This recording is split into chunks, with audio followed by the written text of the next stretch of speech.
need a difference of 2, right? So what would that be? 3 and 5 or 5 and 3? Let's go 5, 3, and it's negative, so let's go positive there, and oh, excuse me. Let's go negative there and positive there, divided by x minus 5. Look, it cancels. So basically there is a hole at x equals 5, right? A removable discontinuity. We've seen this from rational functions. So this one will be a removable discontinuity. Good. Has to be. Now this guy. It's already a piecewise function, so you get the gist that it's probably going to be a jump discontinuity. Pretty easy stuff. So it looks like we have a function that starts off when x is less than 2, so it's marked 2 right there. It's just some function, x plus 1, so it's a line, so it kind of, let's go like, kind of looks like that. And then notice that there isn't an or equal to, so that means there's a hole at 2. This is the way I understand all these things. You can use a bunch of rules, but this is the fast way. And then on the other side of 2, on the right-hand side of 2, greater than 2, it's just the function negative x. And negative x kind of looks funny. So let's see, it would just be from here, it would be here. So it's going to be down here somewhere. And it's just going to go down. Cool? That's what it looks like. So the idea is this is definitely a jump discontinuity. Now, you could use all those conditions you just saw, and of course that works beautifully. Or you could just use intuitive graphing skills. Feel free to do either way. So this top one says this one's a removable discontinuity. This bottom one says this is a jump discontinuity. Cool. Recognizing discontinuous and continuous real functions. Okay, let's move on. So example 2. Determine whether the function blah, blah, blah is continuous at these values. All right. Again, really straightforward. So we get some kind of piecewise function, and I'm just basically going to graph it out, and you can look at this. But this actually forces our hand to use those conditions. So let's do it really fast. So remember, this first condition was what? Find f of a. So in this case, this is f of 3. So in the top function, we would get 4 times 3 is 12, right? But remember, that's only where it equals it, right? So that's it. So condition 1 is satisfied. There is an f of a, right? So now we need to figure out the limit of this, determine whether the function is continuous. Yeah, just to be real quick here, just so you can see this. You can see 4x kind of looks like this. Here's x. 4x is kind of like here. Here's 3. So it goes here. There's a hole. And then 3, it's 8 plus x. So here is like this. 8. This is going to look kind of like this, I believe. Something weird like that. Okay, so clearly it's a jump discontinuity, but let's keep going. So f of 3 is 12. And then let's look at on the other side. Where does it come out on the other side? So let's put 3 in on this side. So what if I did it for the other part of the piecewise function? And you can actually see this happen down here just a bit. They go through and they do the limit next. So, but just for my own, if we plug 3 in for x, we get 11 here. So that would mean this piece up here would be way at 11. Cool. And this piece here would be at 12. Oh, goodness. So that's not possible then. So it'd actually be beneath it. Like that. Okay. That's just my guess on my graph. Let's actually do the limit next. And so does the limit of f of x exist?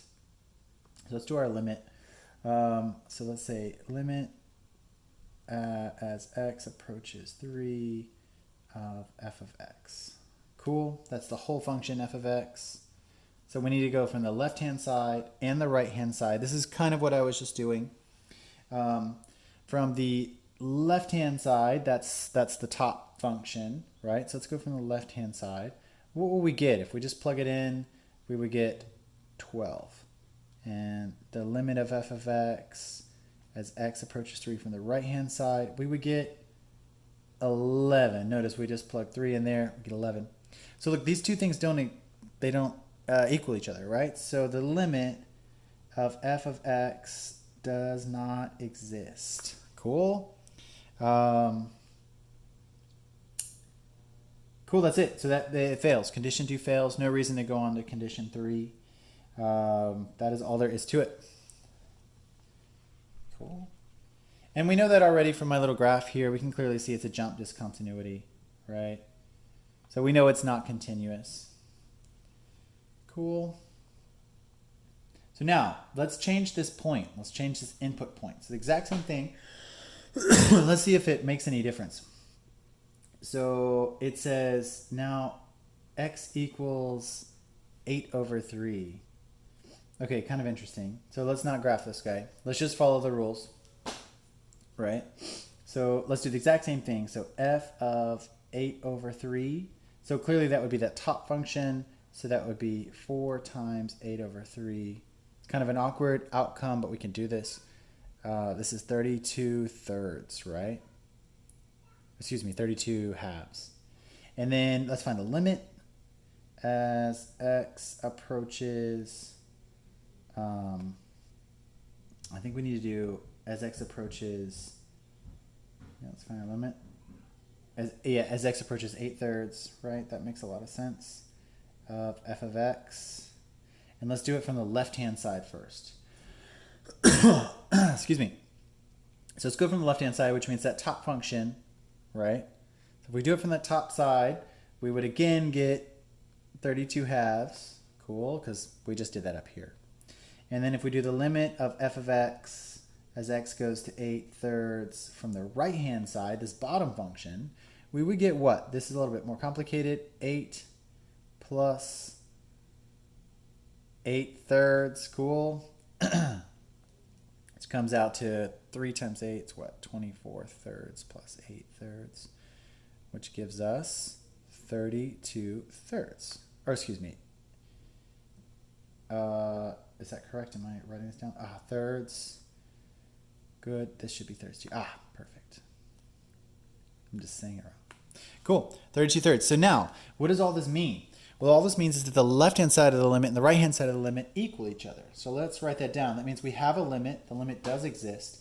So the limit of f of x as x approaches 8 thirds, right, on both sides equals 32 thirds. And for the last condition, for our third condition, do these two things equal each other? And yes, they do. So weirdly enough, this function up here is continuous when x equals 8 thirds. There you go. So here's what that looks like down here. So condition 1 is satisfied, 32 thirds. Condition 2 satisfied, left and right limits, both equal 32 thirds. And then finally condition 3 is satisfied. Does f of a equal the limit of f of x when x is approaching a? Does it equal f of a? And of course it does. So condition 3 is satisfied. We're good to go. Continuous. Okay, kind of an interesting example and very much specific to what they wanted to show with those rules. Right, following those rules. Okay, determine whether this function up here is continuous at x equals 5. Well, you can see that it's not, right? But we can factor it if you want. So we get x plus 5 and x minus 5 divided by x minus 5. So we have a whole at x equals 5.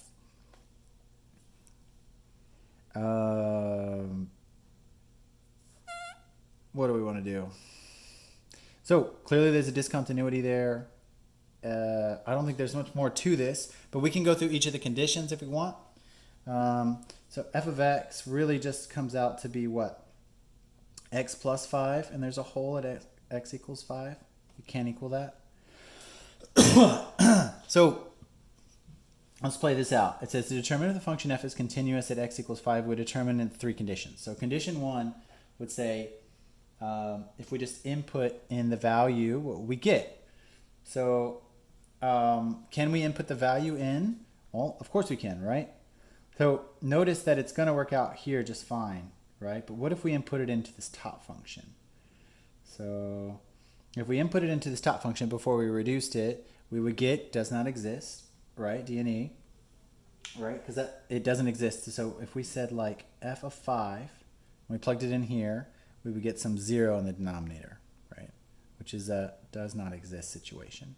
Cool. So already it fails. Condition 1's done, right? They show you here. Notice for condition 2 we have this, right? So you might plug it in here and say, oh, the limit's 10, right? And condition 2 is satisfied, but condition 3 again fails again. So you get this beautiful discontinuity at x equals 5. This is stuff that you've all seen and worked with before, but we're just adding just a bit more context to and a bit more information so that you segue into calculus easier. Okay, piecewise functions. Again, we've studied this a bunch. Exact same thing exists here. They just keep repeating the rules. Find f of a. Find the limit left and right, and does the limit and f of a agree with each other? Cool. Let's play around with